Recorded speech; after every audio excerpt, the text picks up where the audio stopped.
Are you ready to embrace a healthier, more vibrant life? Look no further than With Joy, a transformative movement and nutrition program that goes beyond the ordinary. Our approach is rooted in compassion care, tailored to each individual. Whether you're a seasoned athlete or just starting your fitness journey, we've got something for you. Our comprehensive programs include strength, mobility, and conditioning to elevate your fitness, recovery and recuperation for healing, and nutrition wellness plans to fuel your body for optimal performance. Check out our show notes for more information and links to our programs. Join the With Joy movement today and discover a whole new way to thrive. Hi, I'm Joy Han Silva. And I'm Laura Han Segundo Collins. And welcome to Hahnacity.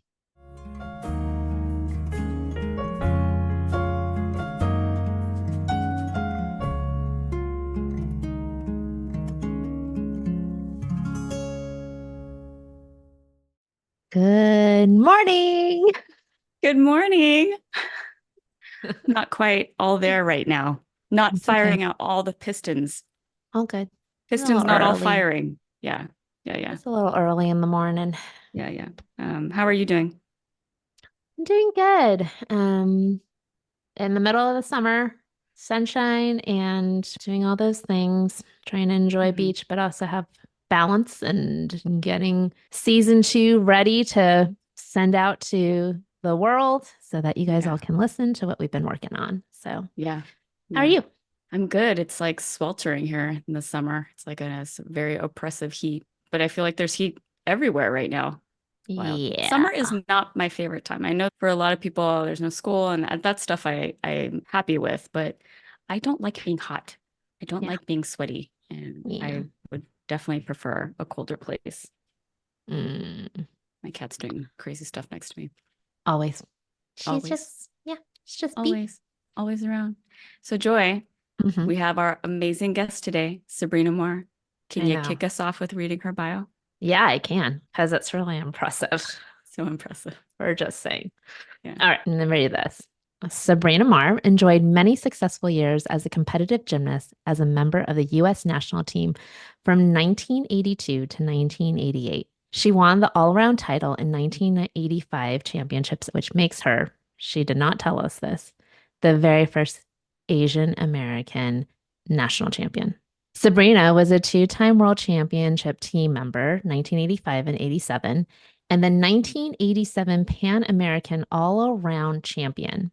An injury prevented her from competing the 1988 Olympic team trials. She was inducted in the U.S. Gymnastics Hall of Fame in 2004. After gymnastics, Sabrina graduated from UCLA with a BS in Physiological Science and went to become a certified athletic trainer. When an unexpected detour led her to animation field, she became a character animator working on the TV cartoon South Park for several seasons. Eventually, Sabrina transitioned into an unscripted and documentary television field, where she currently works as an Emmy-nominated Post Executive Producer. Holy moly. In 2018, Sabrina and several of her teammates were awarded the Foundation for Global Sports Development Humanitarian Award for the advocacy work on behalf of athlete survivors. She continues to advocate for the safety of athletes today. In her spare time, Sabrina enjoys spending time in her shop woodworking. She is the owner of the Etsy store Park Street Goods. Woo. Yeah. So I think people need to understand, by the way, from that, there's all kinds of stuff. But the very first thing, at least for the purpose of our conversation, is that she and her cohort made it possible. Their bravery made it possible so that the Larry Nassar gymnasts later, like anybody who was able to have a solid chance at the law to be on their side, to be able to do what they could do. So it's a monumental thing that they did that really kind of goes unsaid and unspoken, but we really want to make it pronounced here that we really do see Sabrina and the cohort for coming out and doing what they did. And then my second part is that she does one kick-ass thing, and then she goes and does another kick-ass thing, and then she does another kick-ass thing, and she's just like one kick-ass thing over another. She's like a kick-ass lasagna. Yep, there you go. Yeah. That's what she is. Yeah. But also with that, I mean, she really forged a path for a lot of people to have voice in this sport, and in some ways sort of helped us get our story out there. Like, I don't know if like we would have been able to be heard in this space had Sabrina and her cohort not do it first. And so for being that path for us, like we thank you so much, Sabrina and teammates, because that's massive. Thank you all. Anyways, yeah. Yeah. So without further ado, Sabrina Mar. Alrighty. Yay! Hi. Hi. We're so excited because we have Sabrina Mar here, which we have mentioned in season 1, who is like a childhood hero to both me and Laura. So we are so privileged and honored. And I'm even more excited because I'm actually sitting next to her. And We're enjoy space. yeah, And you can't tell, but we're actually like really close to each other. yeah, Like almost my lap. in her personal And you space. could sit on my lap any day. But for camera, it Yeah. doesn't look so close. But we're excited. friends. It's We're okay. friends. We're friends. Sabrina Mar is our friend. We're friends with Sabrina Oh, God, Mar. the bar is so low. No, not at all. Stop. But Incidentally, we live so close together. I It's know. like so weird. literally in What the a same weird, like city. serendipitous thing that happened. It's meant to be. I know. I Meant drove to over this be. morning, took me 15 minutes. I'm here. Yeah. That's wild. So Wild. we're Some so 30 some years later to learn that you're Isn't like 10 that minutes weird? apart from each other. I just wish you were here with us too. I know. I wish I was And there forgetting to too. take pictures for you when we Yeah, get I together. know. But the craziest thing is that you guys actually have been like I know. Yeah. in the same room together We in just your didn't childhood. know. You just didn't know. We just didn't know each other. Which Yeah. is, yeah, it's Mm. pretty crazy. Sabrina, I will remember that I must have been like, how old was I when I was at Scats? Maybe 7 or 8. Must have been 8. And I was coming out of that locker room after I weighed. You know, you drop your stuff, those blue lockers, and then you have to like weigh yourself and you put your number in that little stupid God. box. PTSD. And then I came out and you and the senior team were still, I think, on beam because beams were like right there Right outside of there. the right. Yeah. Uh-huh. And then you came down, you're like, hi. And I was like frozen. Aw. I have no Hi. recollection. Yeah, of I have course the not. worst long-term memory of all of our teammates. Like I can barely remember anything. And I think it's Mhm. just like one of those protective mechanisms where your Yep. brain just like shuts off stuff that's traumatic for you. Sure. I don't sure. remember what color the lockers were. I barely remember that room. I do Wow. remember that stupid weight chart. I hated that. Stupid weight chart. How I mean, it often- stared at you How often did you guys weigh? Every day, twice every a day. day. Twice a Yeah. day. Yeah. And we had to Yeah. write like in the little boxes. It That's literally crazy. was a wall of shame. Do you It's a remember? wall of shame. Yeah. I still remember the head coach at that time doing some kind of nutrition talk. I still remember because the picture of the steak and salad was upside down and us being little girls went upside down, like did headstands up with it. Clearly not paying attention to anything. I have no idea what he was saying, but thinking now, like how crazy it is to make 8-year-olds or any of us at that time weigh ourselves. Yeah. Yeah. I feel like the nutrition and guidance at that time was just don't eat anything. Yeah. Oh Like, yeah. Yeah, Be for sure. starving. Yeah. Yeah. And if you're a quarter pound up, we're going to increase your conditioning. I was gonna ask what happens Mhm. if you. Yeah. So it was like you just had more conditioning. Anytime your weight was fluctuated up. Yeah. And there was a lot of like just like shame and finger wagging. You know, I just remember at I think it was 85 World Championship trials. I was 15 and I remember distinctly I weighed 88 pounds. And when I think about that now, because my daughter is now 15, and I think about if my kid was 88 pounds right now, we would take her directly to the hospital. Yeah. Right? Yeah. I Yeah. can't even believe that was us. And we were constantly worried about if we were like, you know, a half pound up because we were in the middle of training camp for, you know, world championships and being just starved. I just remember watching commercials on TV for food and I would just be like, wow, look at that. Yeah, like a burger. Oh, yeah, and just like drooling at every stupid like Wendy's commercial. Oh, I'm so my hungry gosh. all the time. Yeah. I So mean, I can bad. remember competitions and getting foods like sneaked into our room so that we could have just For extra sure. calories. For sure. So that's Anyway, good really, times. yeah. Great times. Well, let's start with your gymnastics story. Okay. How did you get into gymnastics? How did I get into gymnastics? My parents, my mom, started me in this ballet class initially. So, you know, it was just something to probably keep me busy, just like many other gymnasts' backstory of how they got in, like just a hyperactive child who parents needed to get out of the house for a little bit. So I started in a ballet class. They had a tumbling class at the same studio, and that's how it kind of started. And then, you know, I guess just maybe showing a little bit of promise, they thought maybe I would do better at a bigger club, like somewhere more formal for gymnastics. So my parents put me into this little tiny gym called Gems. I don't even know if you remember that gym. It was probably back in the 70s, like the late 70s. And then from Gems, you know, same kind of thing. Like you need a bigger, like, you know, a better coach and better venue. You show some promise. And that's how I landed at the Pasadena Flares. Okay. The infamous Flares. Infamous Flares. You know, I was probably around 8 when I got to Flares, and that's kind of where my gymnastics story really starts. And then, you know, I was coached there for a couple of years. I think many people who follow gymnastics know the story of that head coach, Doug Boger, and, you know, our experiences there. And, you know, it was a long 2 years. And then, you know, after the 2 years, then what can I say? Where do you want me to dive? Yeah, no. So like with Doug, you had said the infamous Doug for viewers or listeners who don't know much about Doug. He was the head coach at Flares, but also he has been banned by USA Gymnastics, Correct. as well, for sexual abuse. Was it just sexual abuse? And Physical abuse. Yeah. Okay, so he is no longer able to coach. Officially, we don't really know because I don't know of anybody who actually knows where he is or what he's doing. Or for a long time he was coaching. Yeah. You know, past those years that I was at Flares.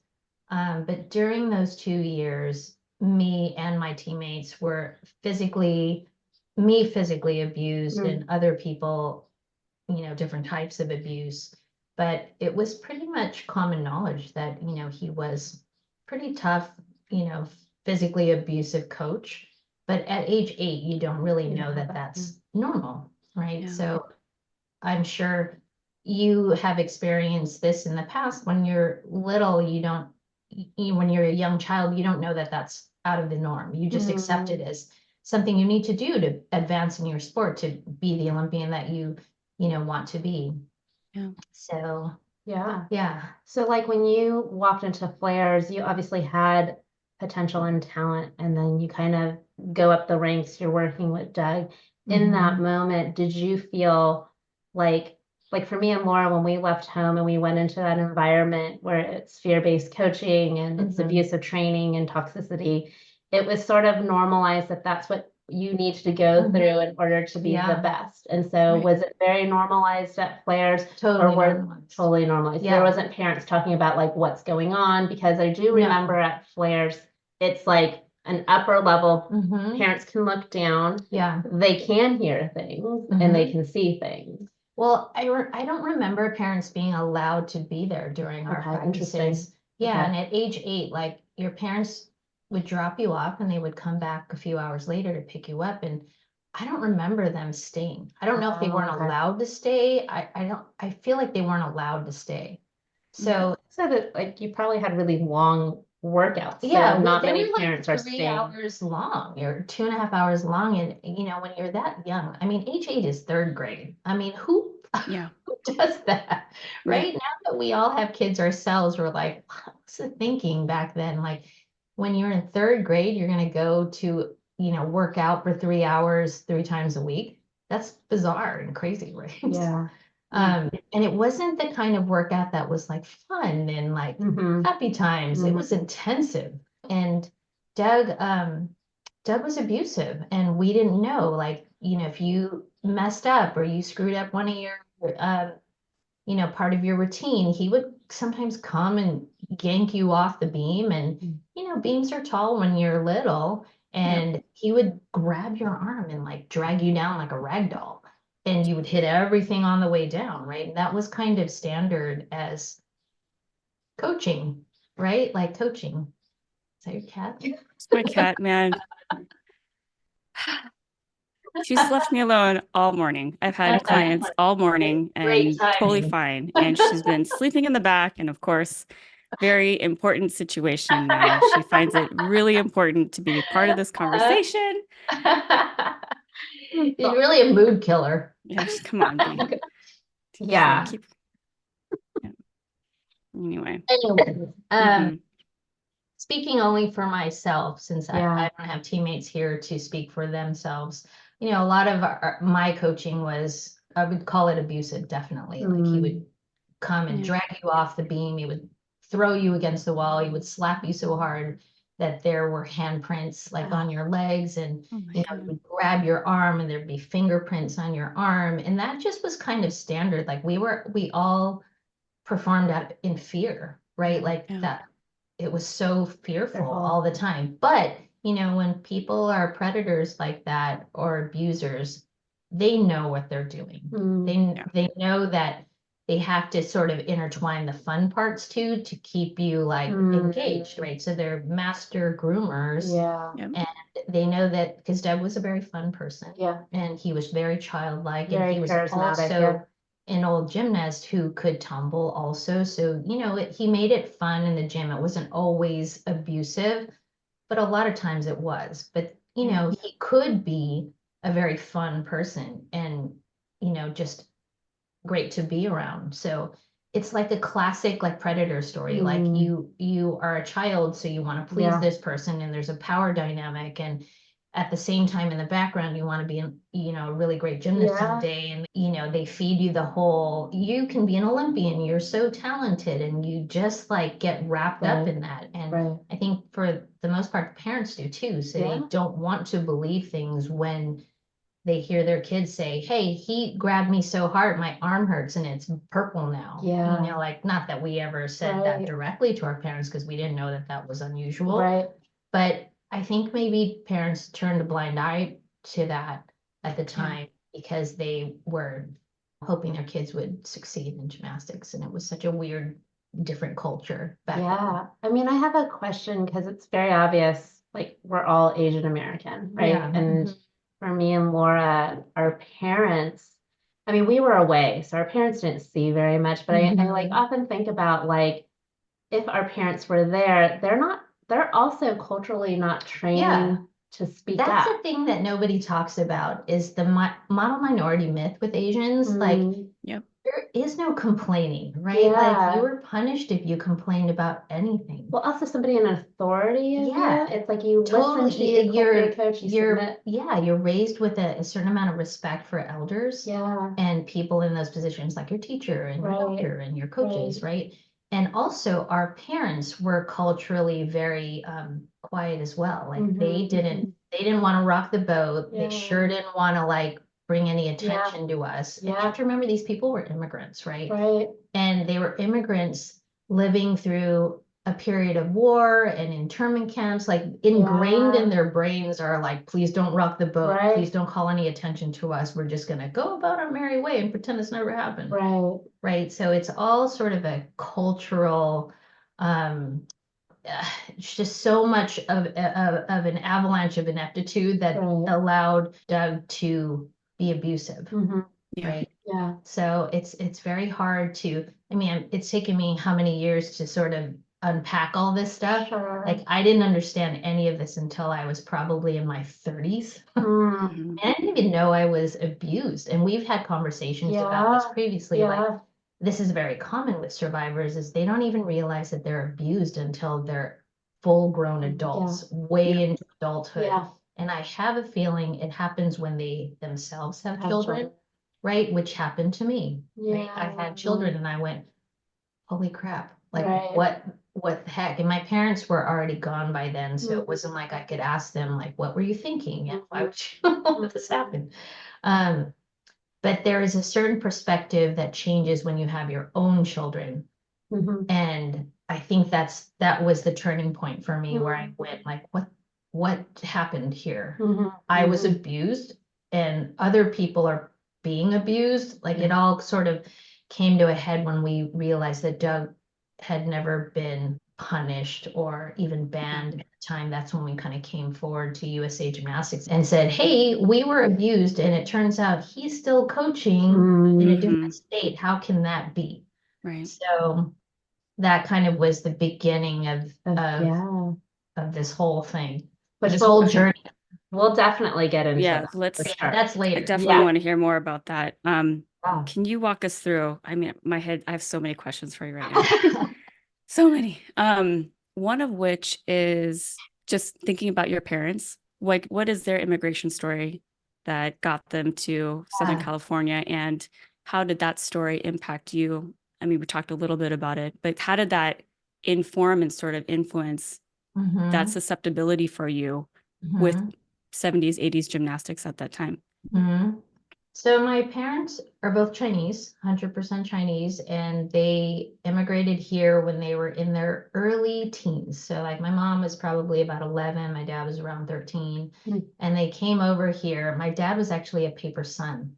So that's kind of crazy. I don't know if your listeners know what that is, but back in those days, you couldn't come over legally. So my father came over as like on paper he had a different last name on paper. He was sponsored by people who were already here. So he, came over on fake papers basically, as did his brothers as well. So, that the story of immigration is not unique to us.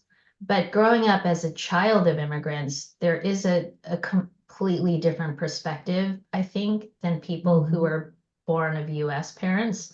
Yeah. And, my parents didn't go to college. They worked every day of their lives. They struggled to raise their children in a world that was basically against them, right? So when they're offering these opportunities to their own children, it is in the hopes that they become successful adults and maybe more so than they have they want their children to be better than them. Right. So I think that's probably why they enrolled me in so many things, hoping that one of these things is going to make you successful. Like maybe it's dance, maybe it's gymnastics, maybe it's piano, maybe it's like all the things that little Asian kids do, right? And then also the mentality comes in, like you got to get A's in school because a B is an F, like you got to go to college someday because we never went to college.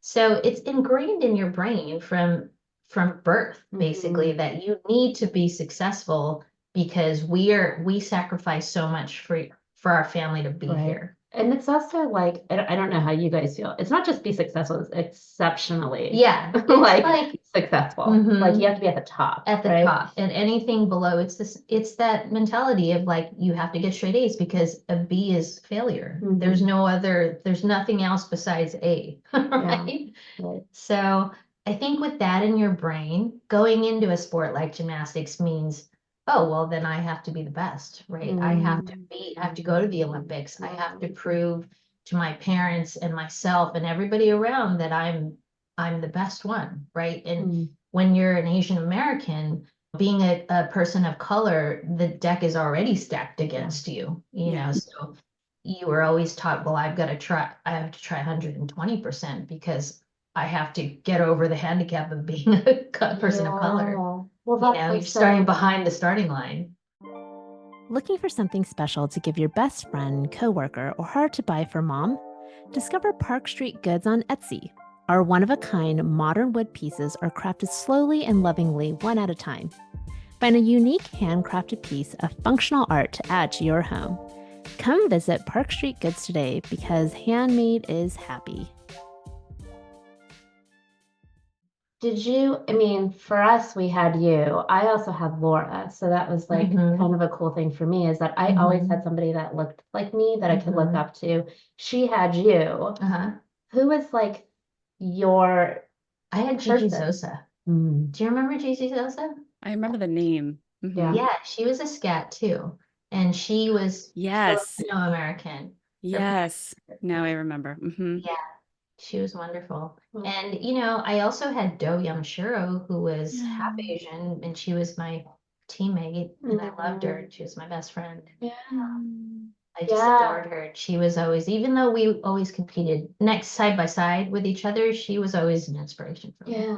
Because she just was such a wonderful person and had such, you know, just a lovely way about her. Just a Beautiful wonderful human being. Yeah. There weren't a lot of Asians back then. I mean, even with us, I was like, can you think of any you? I'm missing? You? But older than me. Who else was there? Wow, you know Young what? There's Kim? two of the Asians, of the very few Asians are sitting in this space right now that were around at that time. What is that compliment to even say? Like that's, I mean, I always tell Laura because she gets really shy with her accomplishments. And you're very, very much the same. It's one of those things where I'm just like, you guys need to own that shit. Like, there's not many people that can say they were national champion. They're, well, not Asians. I mean, there just weren't any. Right? Can I just tell you a funny thing that just popped in my head? So Gigi Zosa was a scat, and we grew up together. She was a tiny bit older than me, not much older than me. And then she married a man whose last name is Mar. No way. She's now Gigi. Nice. Oh my God. Yes. That we are related now. That's awesome. Isn't that great? I love that.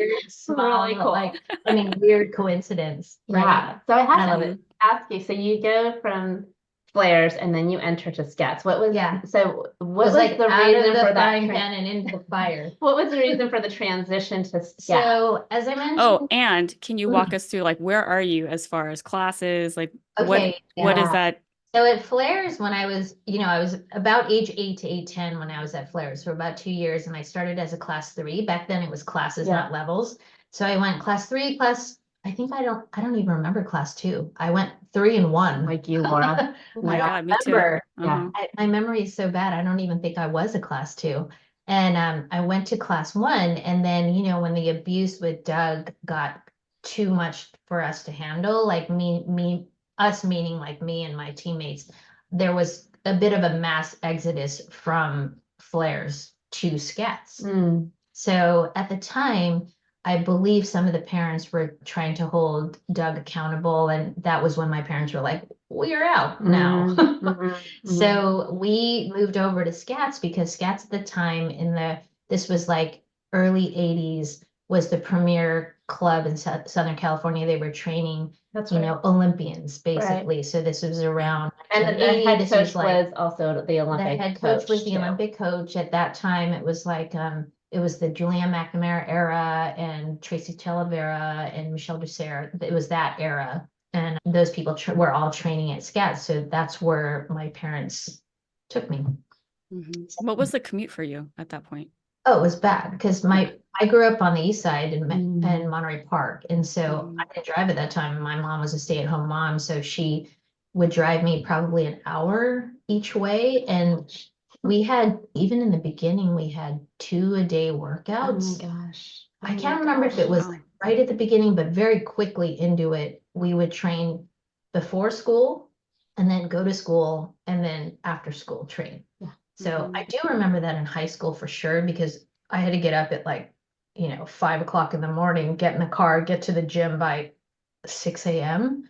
And we would be working out until about 9 or 10. And then we all went to the high school behind our gym, which was Marina High School in Huntington Beach. And we would jump the fence and go to school from periods 3 to 7. So we had, they had a relationship with the school, so we could skip our first 2 periods because we were training in the morning. And we would start school at period 3 and go to 7. And then we would hop the fence, go back to the gym and work out from 4 to 8.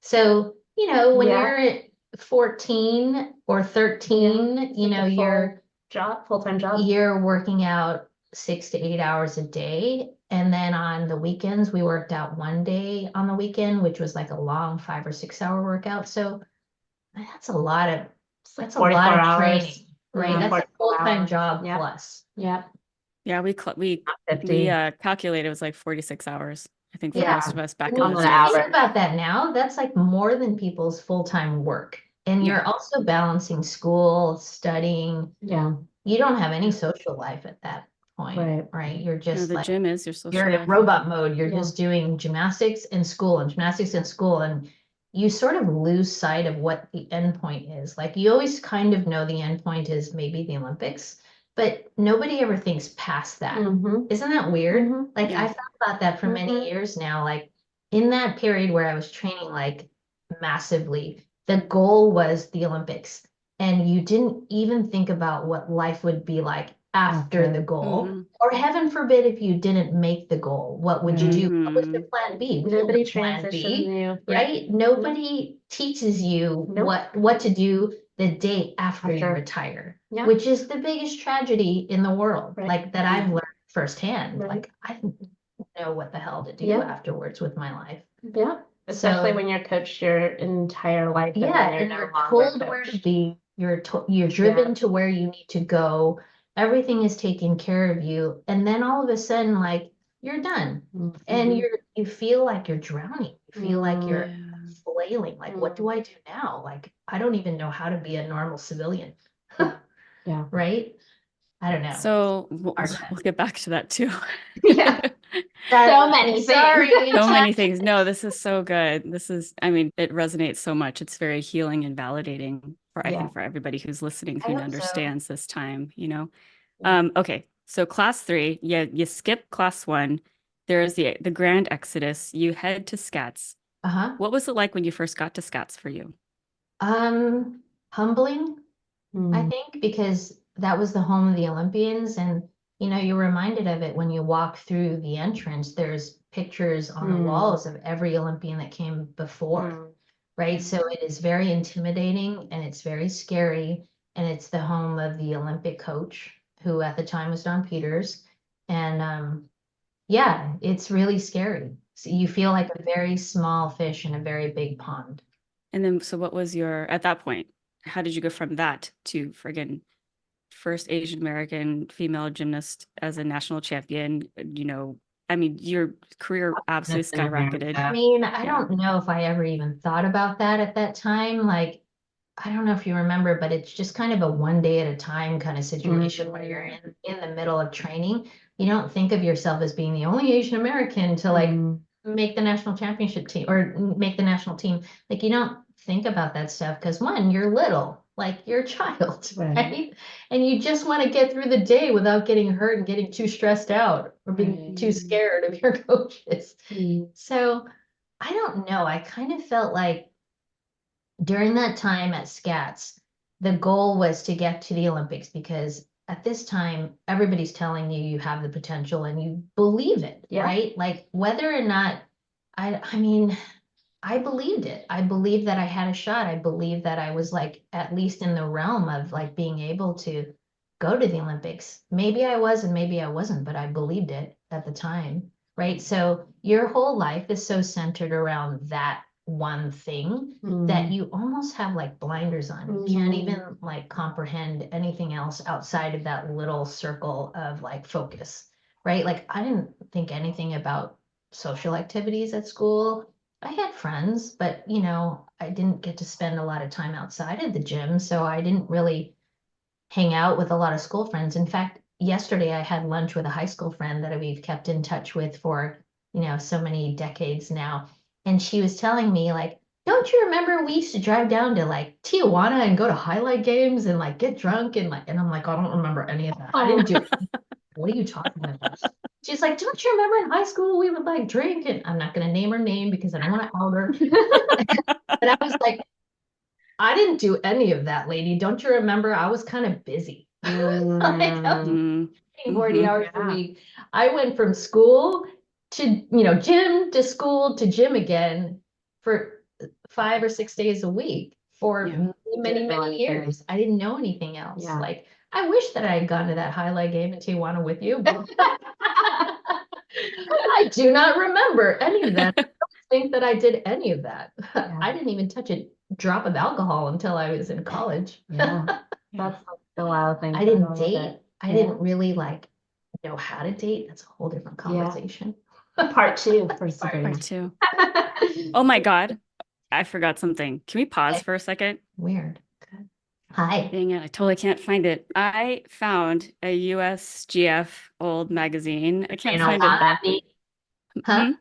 and I Sabrina won know. the meet. I remember that because I used to watch those videos. You were the top American gymnast, or you won the meet at a I think I USA. won. Okay, then you were the top I American won that gymnast. one.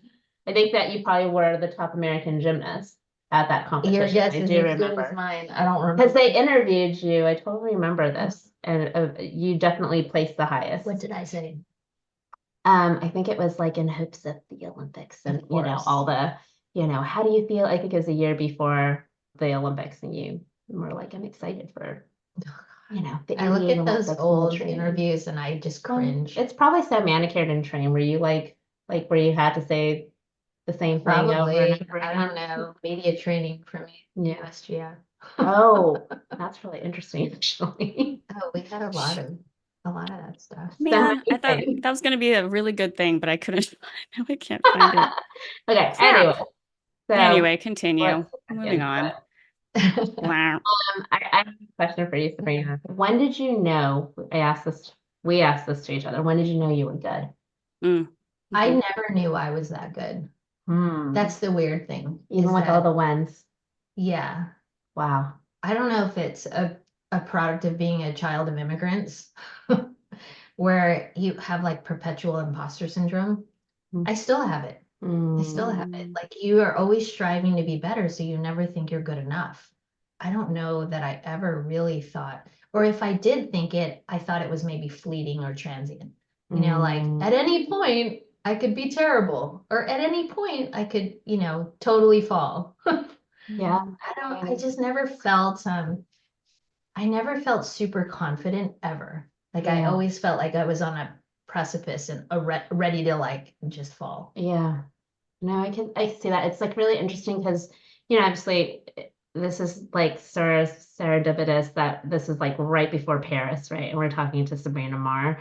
And so we're recording this before the Olympics has aired, Mhm, right? And me and mhm. Laura, in terms of our podcast, really the heart of when we came to do this was really about the stories of the athletes that weren't told. We know so many stories about the ones that win in a lot of ways, and not that, like, what I want to try to articulate to our listeners is that Sabrina, when she says like she thought she could have been in the Olympics, she definitely could have been in the Olympics. Yeah. Like it was Oh, like yeah.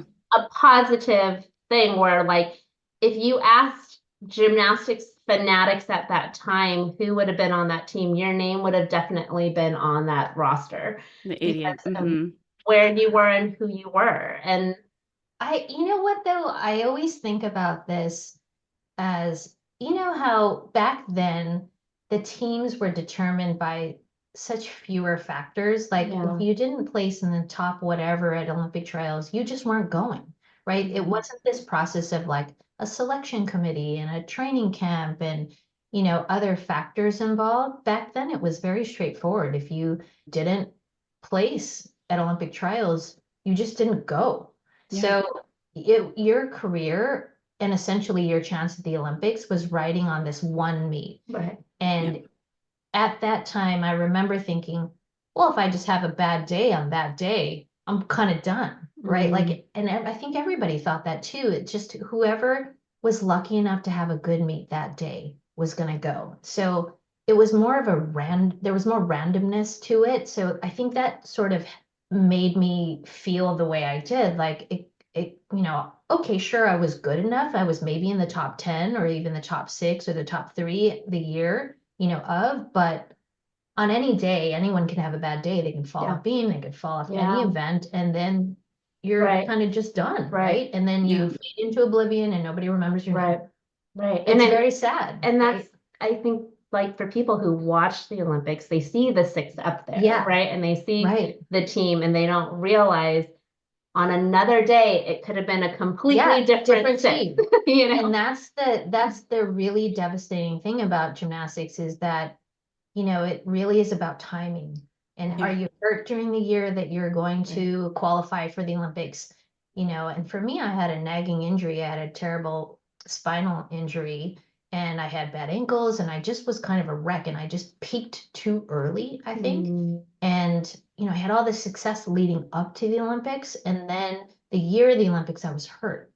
Or when we qualified for the Olympics that year, I was hurt. So it was a really good lesson in life, and it's taken me a really long time. It took me many years to get past that mentally, because you're just trained to think that if you don't make the Olympics, you've failed. Yeah. Right? Failed in not just gymnastics, but in life. Yeah. Because that is a stepping stone to the success in your life. Right. If you make the Olympic team, if you medal, and you have all of these successes that happen because of that. And if you don't even make that Olympic team, then you're done. You failed, right? You've set And yourself not only that you weren't good. I wasn't that Yeah. good. You hear That's that right. so much of That's so elite sad. gymnasts. Yeah.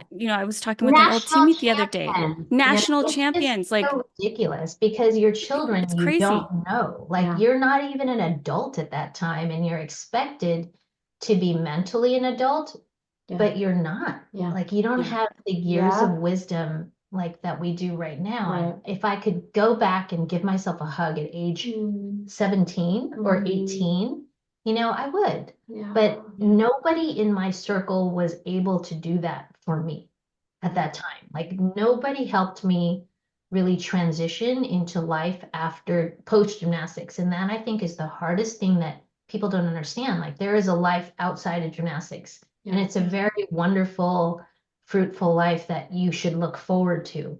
But for us as gymnasts, if you don't make the Olympic team, that is the end of your life. Like, everything else pales because you haven't succeeded. And that's, I think, a really terrible thing to to teach our children. That's horrible. Right? Sabrina, can you walk us through that moment where you realize that sort of reluctant acceptance, or this is my words, not yours. So just that moment when you're like, this is done. I'm not going to go to the Olympics, this nagging injury. There has to be a mindset shift, which is like, I'm not going to train anymore for that. I don't know if it hit me all at once, because, I withdrew from the Olympic trials due to injury. And so I just couldn't physically make it through that competition. It didn't occur to me at that point that that was really the end. But at the time, I had been accepted to go to UCLA. So I knew there was like going to be a life after. I just didn't know what my future was going to be after that. So it didn't hit me until a little bit later.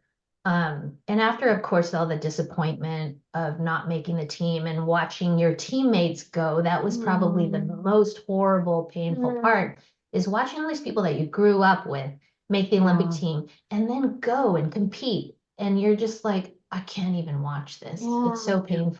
Right. And of course, you love your teammates because you've known them since you were little tiny gymnast babies, and you're happy for them, but that part of you just hurts a lot. Right. Yeah.